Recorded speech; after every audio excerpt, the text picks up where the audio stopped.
Syederalun 7 unit sepeda motor berbagai merek berhasil diamankan petugas Satreskrim Polres Aceh Timur dari tangan 5 pelaku tindak pencurian sepeda motor. Kapolres Aceh Timur AKBP Mahmud Haris Sandi Sinurat mengatakan mereka ditangkap di lokasi dan waktu yang berbeda.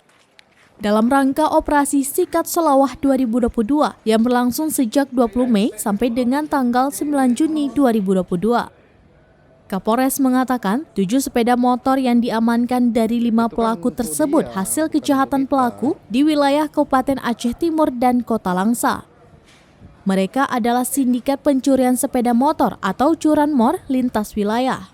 3 pelaku warga Kota Langsa yakni TR berusia 27 tahun, ED berusia 42 tahun, IW berusia 40 tahun, dan 2 warga Aceh Timur yakni YS berusia 30 tahun warga desa Tanuh Anoy, Kecamatan Idi Perlak, dan SF berusia 28 tahun warga desa Gampong Masjid, Kecamatan Nurus Salam. Dalam kesempatan tersebut, Kapolres juga menyerahkan barang bukti sepeda motor dari pelaku tersebut kepada warga yang bisa menunjukkan surat kepemilikan yang sah. Untuk mempertanggungjawabkan perbuatannya, mereka dijerat pasal 363 KUHP dengan ancaman hukuman 7 tahun penjara. Kapolres juga menyampaikan kepada masyarakat agar selalu hati-hati dan waspada untuk mengantisipasi tindak pidana karena kejahatan bisa terjadi sewaktu-waktu dan kepada siapapun.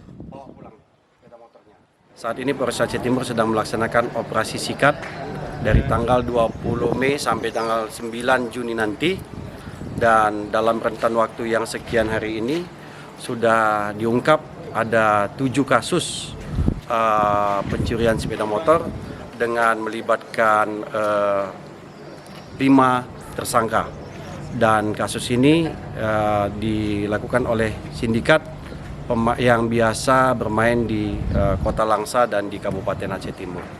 Alhamdulillah kasus ini bisa kita ungkap, dan hari ini juga kita bantu untuk para korbannya untuk bisa dibantu proses sehingga sepeda motornya bisa dikembalikan sambil nanti menunggu proses persidangan.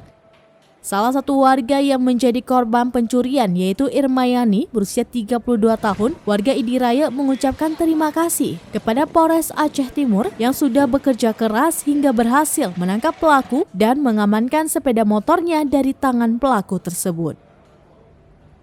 Itu kan untuk dia, bukan untuk kita. Dari Aceh Timur, Seni Henry, Serambion TV.